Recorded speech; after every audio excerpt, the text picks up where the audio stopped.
In the middle of a luxury restaurant, a mafia boss in a green suit raises his hand and punches a shy waitress in the face just because she knocked over a glass of wine. While everyone pretends they haven't seen anything, he laughs until he hears heavy footsteps behind him. When this cruel man decides to look back, he freezes because he sees Steve Seagal coming towards him, surrounded by security guards. If you think that humiliating innocent people has a limit, watch this video until the end. The sound of the cutlery against the porcelain echoed low, controlled, almost rehearsed. It was a night at one of the city's most expensive restaurants, the kind of place where each table cost more than an entire salary. Crystal chandeliers hung from the high ceiling, reflecting golden light onto impeccable white tablecloths. The air smelled of expensive wine and closely guarded secrets, but no one there seemed relaxed. The waiters moved fast, without making noise. The customers spoke softly, almost whispering. There was an invisible tension hovering in the room, as if everyone knew about an unspoken rule. When he arrived, the entire restaurant changed its tune. Victor, the man in the green suit. He hadn't even entered yet, but the whole team already knew. The manager adjusted his tie 3 times in the last 5 minutes. The kitchen sped up the dishes. The waitresses exchanged quick, nervous glances. It was always like this. Leah held an empty tray near the counter, her hands slightly shaking. She was the youngest on the team, shy with hunched shoulders, as if she wanted to take up as little space as possible. She had been working there for months, but she still couldn't hide her fear when that client showed up. The manager passed by her and whispered without looking her in the eye, "If he asks for something, you do it. No questions asked." Without hesitation, Leah just nodded, swallowing hard. It was then that the front door opened. The sound of the low conversation stopped for a second. Just a second, but it was enough. Victor entered slowly, as if he knows everyone is watching. Dark green suit, perfectly fitted, tattoos going up her neck, heavy gold watch on the wrist. 2 men in black accompanied him, one on each side, with rigid postures and looks that swept the room like radars. He didn't have to say anything. The maitre d' was already running towards him, grinning forced, hands shaking discreetly as he pulled the chair from the best table, the one in the center, from where he could see the entire restaurant. Victor sat down, snapped his fingers once. The sound cut through the air like a whip. Immediately, 3 waiters approached. One brought water, another, the menu. The third was just waiting for orders, standing like a statue. And then, Victor's eyes swept the room, slowly, calculating, as if you were choosing which piece to move on the board. When his gaze landed on Leah, she felt her stomach turn. He smiled. It wasn't a gentle smile. It was the smile of someone who knows he can do whatever he wants, and no one will stop him. The manager approached her from behind and whispered, almost without moving his lips, "You're going to serve his table today." Leah closed her eyes for a second. He took a deep breath, and he walked towards the center of the room, feeling each step weigh more than the last. If you've ever worked for fear of making a mistake in front of someone like that, leave a like. This story is for those who know or have lived this silence. Leah was 23, but she seemed to carry the weight of a lifetime on her shoulders.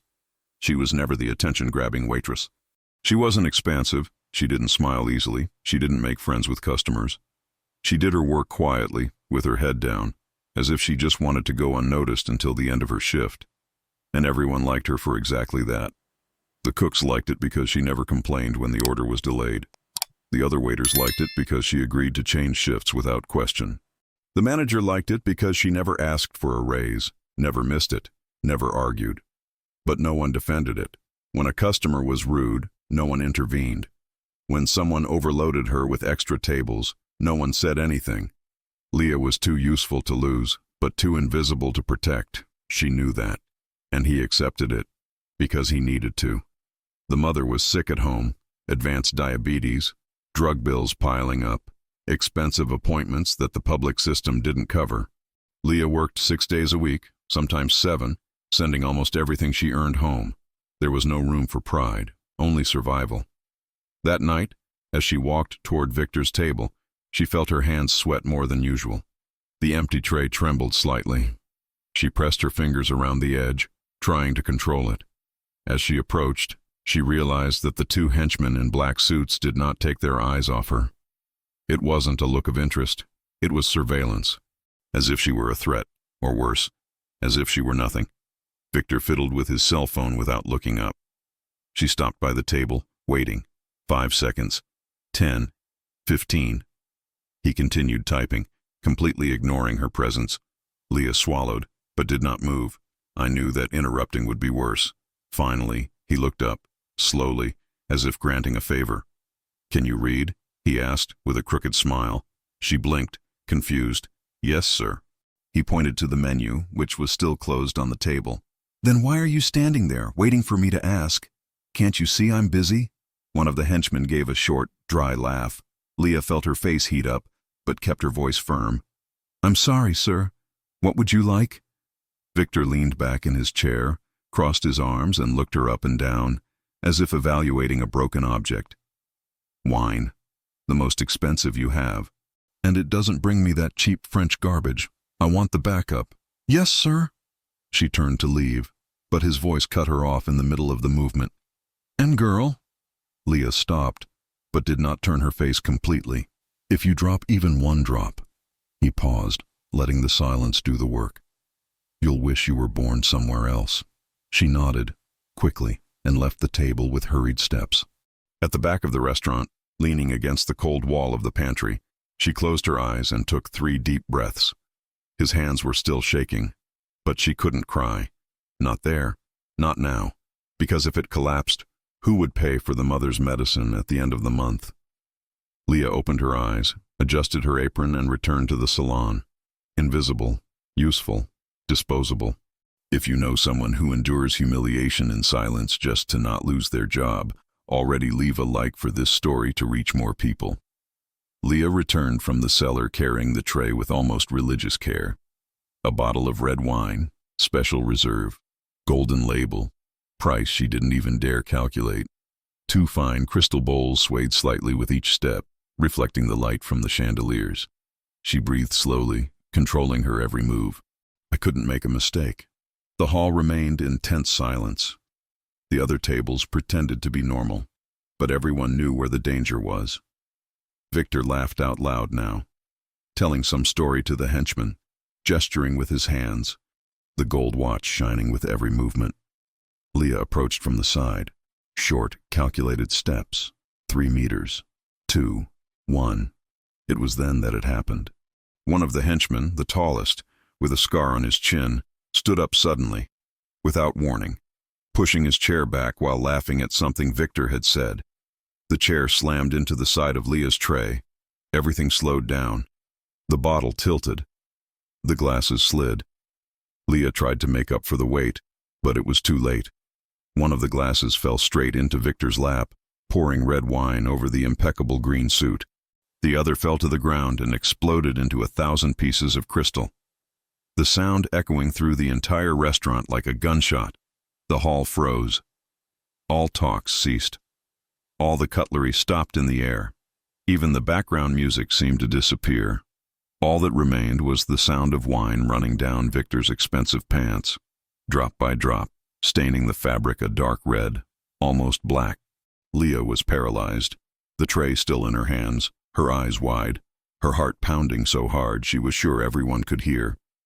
I, she began, but her voice came out broken, barely audible. Victor didn't move. He just looked down. For the stain, for the glass spread on the floor, to the bottle still intact in the tray. And then, slowly, she looked up. His face showed no anger. Not yet. It showed something worse. Control. Anticipated pleasure. As if he was savoring what was to come next. The henchmen looked at each other. One of them smiled. The other crossed his arms, leaning back to watch. Leah felt her legs soften. The tray slipped out of his hands and hit the floor with a dull metallic sound. The bottle rolled to the side, but it didn't break. She began to bend down to pick up the pieces of glass, her hands shaking violently. Sir, I'm sorry. It was unintentional. I didn't see. Do you know how much a glass like this is worth? Victor's voice cut through the air like a blade. She stopped moving. She knelt on the ground, surrounded by shards. "Sir, I pay. He stood up. Slowly, very slowly. The chair scraped against the marble floor. The sound reverberated through absolute silence. Victor took the napkin, wiped the wine from his pants with exaggerated movements of disgust, and then, with calculated contempt, threw the wet cloth straight in Leah's face. The fabric hit his forehead and fell to the ground. She didn't move. He did not react. She just stood there, on her knees, surrounded by broken glass, while the man in the green suit took a step towards her, and another, until he was right in front of her, so close that she could smell the expensive cigarette in his clothes. "Poor people," he said quietly, but loud enough for the whole room to hear. "You can't go wrong near me."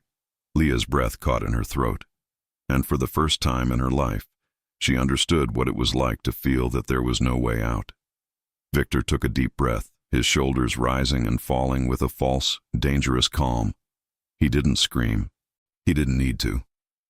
Silence was already doing the work for him. Leah was still kneeling on the floor, surrounded by glass, her head bowed, her hands trembling over her wine-stained apron. She couldn't look up. He couldn't move. Victor took another step, his Italian shoes smashing through the crystal shards with a dry, cutting sound. "Get up," he ordered. She hesitated. He said again, "Get up." Leah leaned on her knees, staggering as she tried to stand. A piece of glass slightly cut the palm of her hand, but she didn't even feel it. The pain was elsewhere, deeper, more suffocating. When she finally stood erect, Victor was already inches away from her. He was taller, wider. His presence took up the entire space. "Look at me," he said, his voice low, almost intimate. Leah looked up slowly, and what she saw made her freeze. He was smiling. It wasn't anger. It was fun. "Do you know how much a glass of that is worth, useless girl?" he asked, each word coming out slowly, chewed. She opened her mouth, but no sound came out. Victor tilted his head, bringing his face even closer. He answers, I don't know, sir." $3,000, he said, pausing to let the number echo. 6,000 in total. Leah's eyes filled with tears, but she blinked quickly, trying to hold on. I'll pay, Lord, I swear, He laughed. Short, dry, cruel. "You?" Victor looked around, making sure everyone was listening. "Are you going to pay?" "With what?" "With the tips that you shouldn't even receive because no one here respects you." One of the henchmen let out a muffled laugh. Another shook his head as if he were watching a show. The manager, behind the counter, looked away. He pretended to handle papers. He pretended he wasn't seeing anything. Leah felt something break inside her, not of anger, but of pure, absolute, overwhelming shame. Victor picked up the wine napkin he had thrown on the floor and held it up in front of her, waving the stained fabric as if it were a flag of surrender. "Do you know what that means?" he asked, his voice now loud, projected to the entire restaurant. He threw the napkin back on the floor, right at her feet. "It means you're not even worth the price of what you broke." Leah pressed her lips together, trying to hold back her tears, but a tear slipped down her face before she could stop it.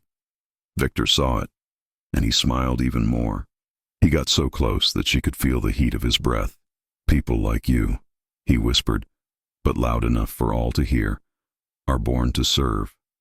And when he misses—" He paused, letting the silence weigh him down.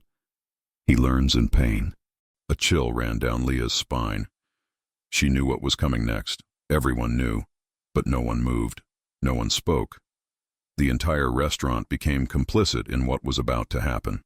Victor raised his right hand slowly, closing his fist right in front of her face. Not only as a threat, as a promise, and then, in a quick, brutal movement, he moved forward. "Do you think money gives you the right to humiliate others? Comment there. No one deserves this. So I know that you've watched it this far." Victor's fist cut through the air with brutal speed. The impact was dry, heavy, audible. The punch hit Leah squarely in the face, on the side of her cheek, just below the eye. Her head turned to the side with the force of the blow. The tray that was still nearby flew away, hitting the ground with a metallic rumble. More shards of glass scattered across the marble, reflecting the golden light of the chandeliers like pieces of fallen stars. Leah staggered backwards, lost her balance, and fell to her knees.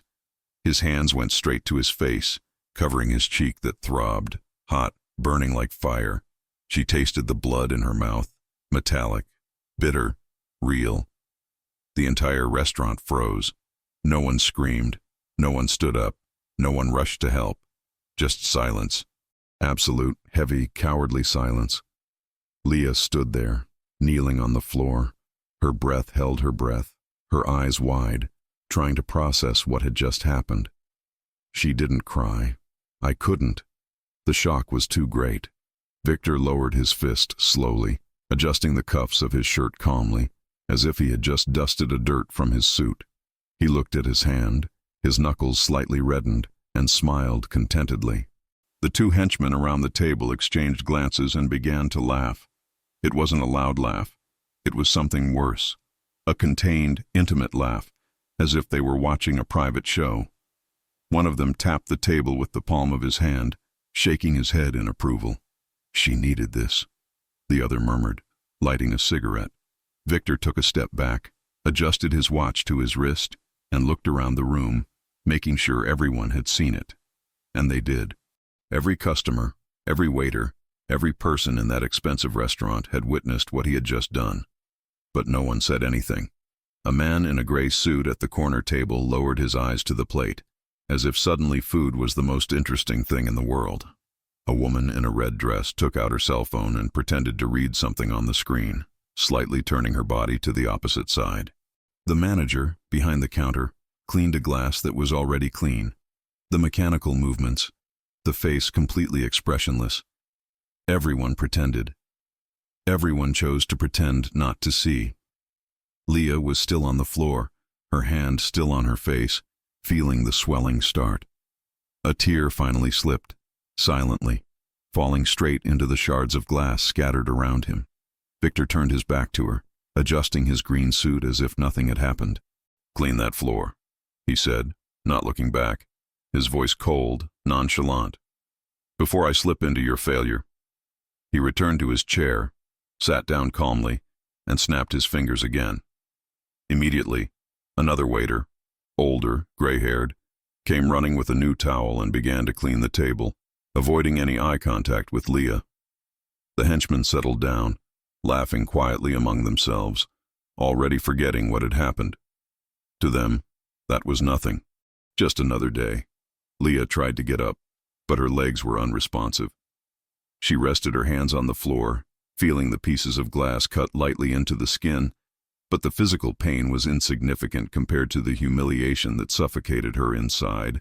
She finally managed to stand, staggering, her vision blurry, and it was then that he listened, a different sound. Steps, not the quick, nervous steps of the waiters. They were firm steps, heavy, decided, echoing through the marble hall, coming from behind, coming towards the center of the restaurant. Leah was still on her back when she felt the change in the air. People began to look beyond it, beyond Victor, to something, or someone, that had just come in. And for the first time that night, Victor's smile vanished. Leah was still standing, trembling, her hand covering her swollen face. Blood dripped slowly between his fingers, falling to the marble floor in small, almost silent drops. She didn't know where to go. I didn't know what to do. Shame weighed more than any physical pain. It was a suffocating, visceral sensation that held her there as if her feet were glued to the ground. Victor sat down calmly again, as if he had just adjusted something out of place. He picked up the menu, flipped through it disinterestedly, and mumbled something to one of the henchmen, who laughed softly in response. The restaurant was still silent, but it was not the silence of respect. It was the silence of cowardice, the silence of those who saw it, but chose not to see it, from those who listened, but preferred not to listen. The manager, behind the counter, finally dared to look in Leah's direction. For a second, their eyes met. She saw something there, maybe pity, maybe guilt, but he looked away quickly, going back to pretending he was busy with papers. He wasn't going to do anything. No one went. Leah took a deep breath, trying to gather the strength to move, but her body did not obey. His legs trembled, his vision blurred. The taste of blood in his mouth increased by the second. Victor straightened his suit, stretched out his arms, and let out a long, almost theatrical sigh. "This is to learn not to stumble in front of me," he said loudly, making sure everyone heard. The henchmen laughed again, more relaxed now. One of them lit a cigar, blew the smoke upwards, and leaned back in his chair, as if watching the end of a predictable movie. Victor turned his face toward the hall, sweeping the tables with his eyes, daring anyone to say anything. Nobody said. He smiled, satisfied, untouchable, and then, slowly, he turned his back to Leah, ready to continue the night as if nothing had happened. It was at that moment that the sound changed. It wasn't something high. It wasn't dramatic. It was just a step, then another. Firm steps. Constants. Heavy. It wasn't the quick steps of a nervous waiter trying to go unnoticed. They were not the hesitant steps of someone afraid. They were the steps of someone who knew exactly where he was going, and why. People began to notice. First, the woman in the red dress turned her head slightly. Then the man in the gray suit stopped pretending to eat and looked back. A waiter stood in the middle of the room, tray in hand, staring blankly at the entrance. Even Victor's henchmen noticed. One of them frowned, leaning to the side to get a better look. The other put down his cigar and straightened his posture. Victor was still on his back, adjusting his watch, but the change in the air was undeniable. Something or someone had entered the restaurant, and the weight of that presence made the entire hall reorganize. Leah, still with her hand on her face, felt the difference before she saw anything. It was as if the temperature had dropped, as if the oxygen had become denser. She turned her head slightly, trying to see through the tears and swelling. From the back of the restaurant, coming from the main entrance, a tall figure dressed in black walked in a straight line. He didn't look around. He did not hesitate. He just moved forward.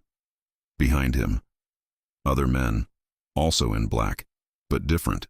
They were no ordinary henchmen. They were security guards, professionals, the kind of people who don't need to shout to command respect.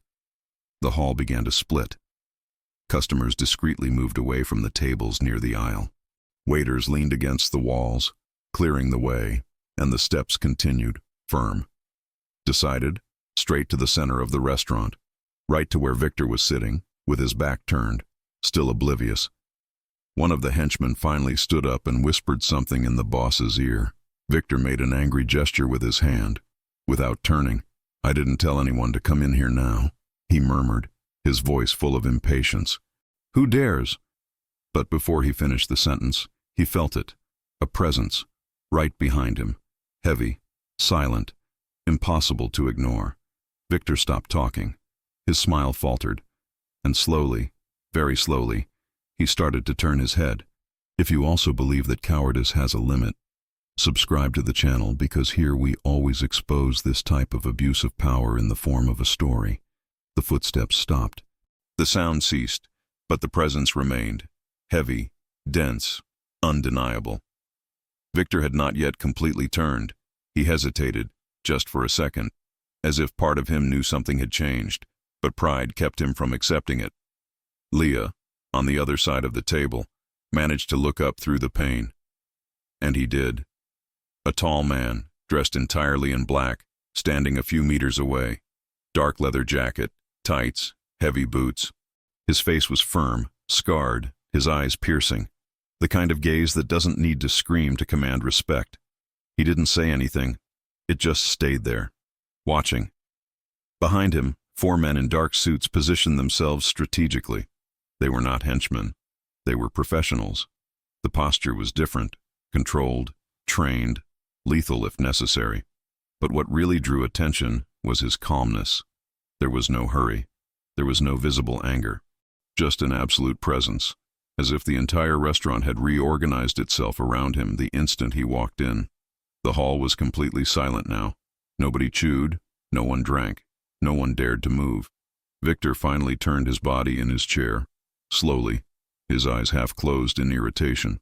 "Who the hell do you think that?" The words died in his throat. His eyes widened. The arrogant smile disappeared. The color disappeared from his face. Because he recognized it. Everyone recognized it. It was Steve Seagal. It was not an apparition. He was not a look-alike. It was him, the actor, the fighter, the man whose presence alone carried decades of stories about honor, discipline, and controlled strength. Victor tried to disguise it. He straightened his posture, adjusted his green suit, forced a nervous smile. I didn't know you were here today," he began, his voice cracking slightly. "It's an honor, of course. If I had known, I would have reserved a better table for—" Steve didn't answer. He just took another step forward. He was not aggressive. It was calculated. Every move had weight, intention. His eyes slowly descended from the table to the floor, to the scattered shards of glass, to the bloodstain on the marble, and then, finally, to Leah. She was still standing, staggering, her hand over her swollen face, her eyes red, her breath short. Steve's eyes locked on her for 3 seconds. Not with pity, with recognition. He had seen it before, in different places, different situations, but always the same thing. Someone abusing power over those who could not defend themselves. And he had learned, long ago, that silence in the face of this was complicity. Steve turned his gaze to Victor. This time, there was no neutrality. There was a trial. Victor felt it. He tried to laugh, but the sound came out weak, forced. "Look, that was just a misunderstanding, you know." He gestured vaguely in Leah's direction, as if she were a broken object. "This girl here spilled wine on my suit, and I just—" "You just what?"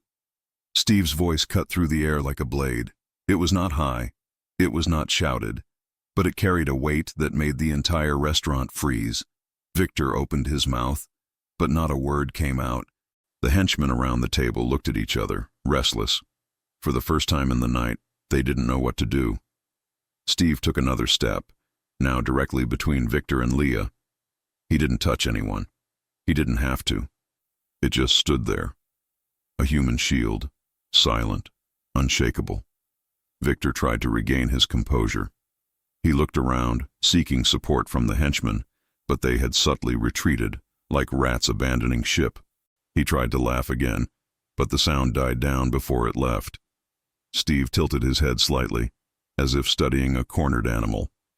And then, with the same controlled calm, he spoke, not to Victor, but to the entire hall.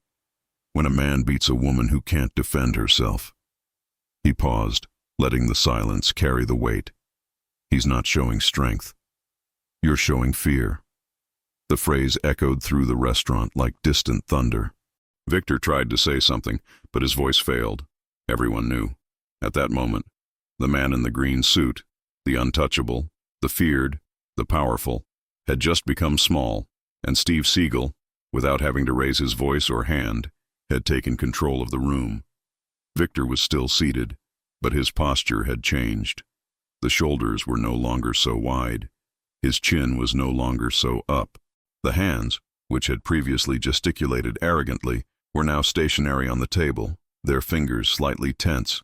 He tried to smile again, but the smile came out crooked, weak, almost pathetic. "Look, Mr. Seagal." He cleared his throat, trying to regain his commanding tone. "I think there was a misunderstanding here. This girl, does this girl have a name?" Steve interrupted, his voice firm but not aggressive. Victor blinked, confused. "What?" I asked if she has a name. Victor looked at Leah as if he were seeing her for the first time. He opened his mouth, hesitated, and then realized. He didn't know. He had never asked. For him, she was always just the waitress, or the girl, or nothing. Steve waited. The silence was prolonged, embarrassing, overwhelming. Victor looked away. I don't know," he murmured, barely audible. Steve nodded slowly, as if it confirmed everything he needed to know. He took another step forward, now very close to Victor's desk. The security guards in black followed the movement, positioning themselves strategically around the hall, not in a threatening way, but making it clear that the situation was under control. Steve looked straight into Victor's eyes, not with hatred, with disappointment. "You beat a woman who can't defend herself." He paused, his voice low but cutting. "And he doesn't even know her name." Victor tried to answer, but his throat closed. He felt something he hadn't felt in years. Shame. Real, visceral, inescapable. Steve continued, his voice gaining controlled intensity. "You feel powerful when you're surrounded by henchmen, wearing expensive suits, beating up those who can't fight back." He tilted his head. But I've seen men like you everywhere in the world. And do you know what they all have in common?" Victor did not answer. Cowardice. The word fell like a hammer. One of the henchmen moved, uncomfortable. The other looked at the ground. Victor clenched his fists on the table, but said nothing. Because there was nothing to say. The restaurant was still in absolute silence. No one dared to move. No one dared to breathe too loudly. All eyes were fixed on the center of the room, where Steve Seagal stood motionless while Victor shrank deeper and deeper in his chair. The henchmen, once so sure of themselves, now looked like uncomfortable statues. One of them looked at the door, mentally calculating the distance. The other fiddled with the empty glass, avoiding eye contact with anyone. Steve took a deep breath, his shoulders rising and falling calmly. He wasn't in a hurry. He knew that silence was doing the work for him. Finally, he took another step towards Victor, stopping right in front of the table. The security guards in black followed the movement, forming a discreet semicircle.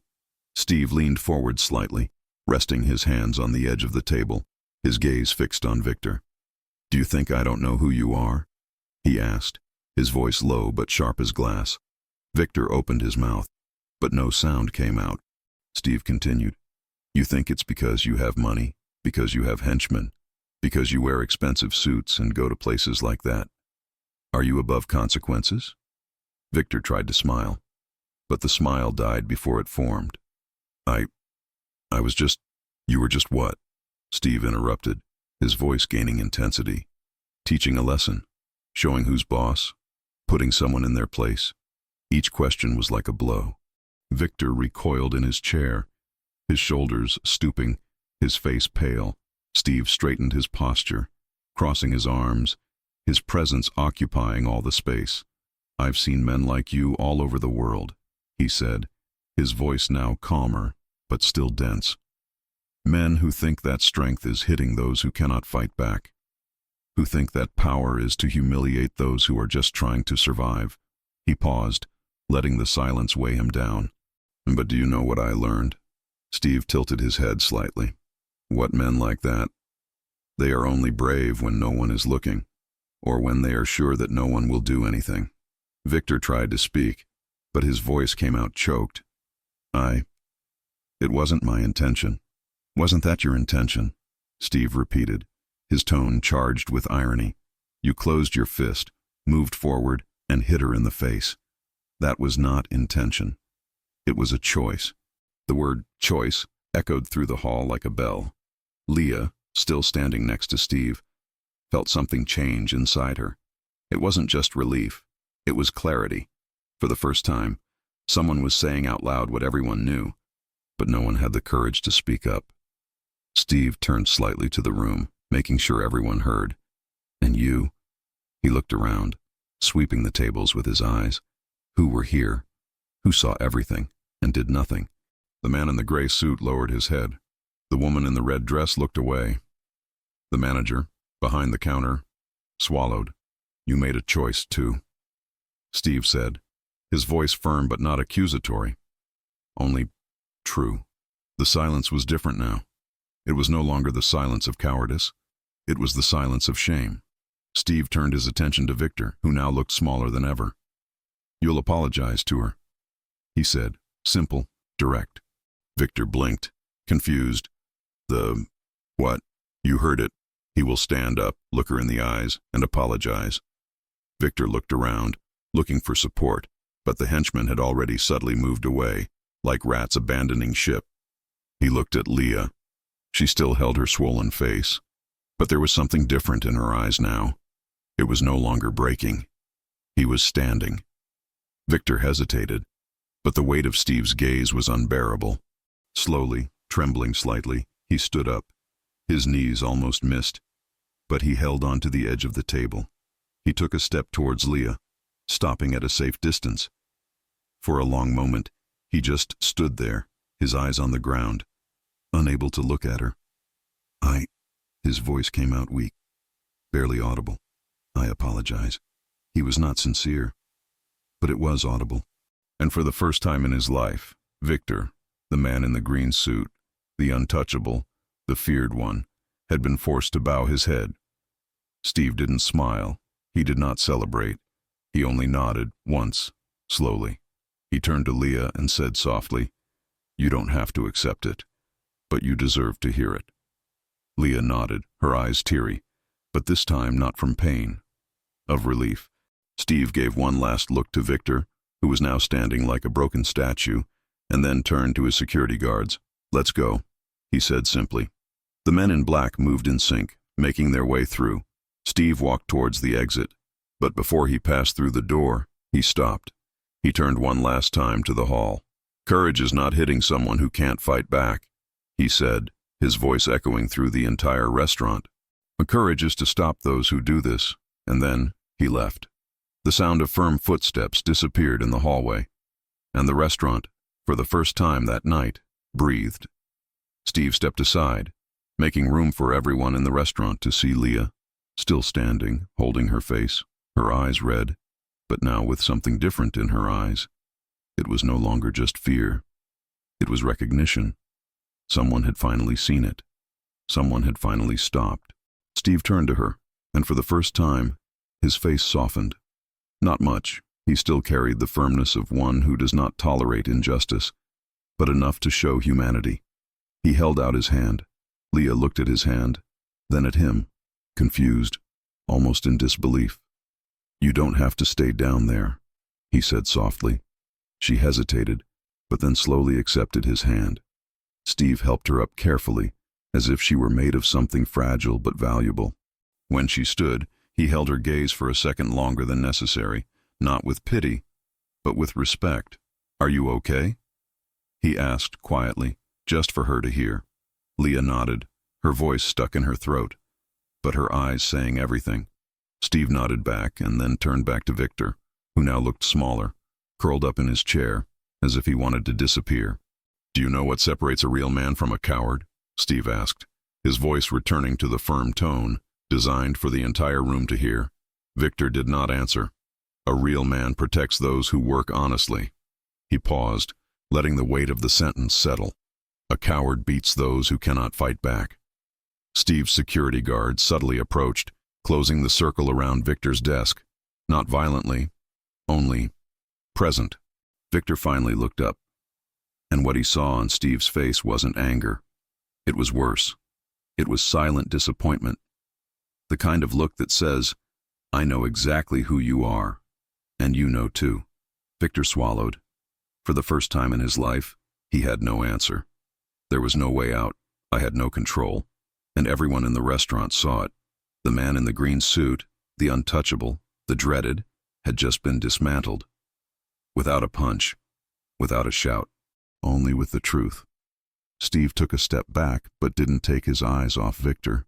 "Now you're going to sit there and think about what you just did." It was not a suggestion. It was an order. And Victor, for the first time in the night, obeyed. The door closed behind Steve Seagal. The sound echoed through the room, empty of words, but filled with something different, something that no one there had felt in a long time. Justice. Victor was still standing in the middle of the restaurant, his green suit stained with wine, his shoulders slumped, his face pale. He looked at the ground as if looking for a way out that didn't exist. The henchmen had already completely moved away. One of them was near the door. The other was fiddling with his cell phone with trembling hands, pretending to be busy. No one else wanted to be near him, because everyone had seen it. The man who seemed untouchable had been disarmed, not with violence, but with truth. Leah was still standing, her hand on her swollen face, but something had changed in her. She was no longer the invisible girl who accepted everything quietly. It was someone who had been seen, defended, valued. The manager finally stepped out from behind the counter, his steps hesitating. He approached Leah with a clean cloth and a glass of water. "Leah," he began, his voice low, embarrassed. "I'm sorry, I should have." She picked up the glass, but did not answer. He didn't need to. His silence said it all. He had chosen to do nothing. And now, too late. He knew the weight of that choice. Leah drank the water slowly, feeling the metallic taste of blood mix with the cold liquid. Each sip hurt, but she didn't stop. It wasn't going to fall apart. No more. Victor finally looked up and looked around the hall. People were still there, but no one was staring at him. Some looked away. Others pretended to be busy with the dishes. For the first time in his life, he did not inspire fear. It inspired contempt. One of the customers, an older, gray-haired man, took out his cell phone and started typing something. Victor saw the movement and felt his stomach turn. He knew what was going on. The story was going to come out of there. He was going to run around the city. It was going to reach the ears of people who mattered. And this time, the expensive suit and tattoos were not going to protect him. Victor took a step toward the exit, but stopped when he heard Leah's voice. "Sir." He froze. He turned slowly. Leah had lowered her hand from her face. The swelling was visible, the eye already starting to purple, but she was standing, steadfast, looking directly at it. "I have a name," she said, her voice low but clear. "It's Leah." Victor opened his mouth, but not a word came out. She continued, "And I'm not invisible." The words fell like stones in the silence. Victor swallowed, nodded once, quickly, embarrassed, and walked out of the restaurant like a defeated man. The henchman followed him, but the distance between them and Victor was greater now. When the door closed, the restaurant finally took a breath. The talks resumed, low, cautious. The waiters moved again. The kitchen picked up the pace again. But something had changed. Leah walked to the back of the restaurant, where there was a small mirror near the bathroom. She looked at her own reflection, her swollen face, her black eye, her broken lip. But she saw no defeat. He saw survival. She saw courage that she didn't even know she had. And for the first time in a long time, she smiled. It wasn't a big smile. It was small, painful, but true, because she had learned something that night. What cowardice can seem powerful, but justice, when it comes, is silent, firm, and inevitable, and that sometimes all someone needs is a person who has the courage to stop, to say, "That's not right," to reach out. 3 days later, the story ran through the entire city. Not about the punch, about who had the courage to prevent the next one. Victor never returned to that restaurant. Leah continued working, but now with her head held high, because she knew she was worth more than any expensive suit or empty threat. And in the end, that night became a lesson that no one forgot. That respect cannot be bought. That strength is not measured by who you can beat. And that justice sometimes comes in the form of someone who simply refuses to pretend they haven't seen it. If you also believe that no one has the right to humiliate those who just want to work, enjoy this video, subscribe to the channel, and share it with someone who needs to remember that cowardice has a limit. Activate the bell so you don't miss the next stories, because, in the end, those who seem untouchable can tremble when justice decides to walk in his direction.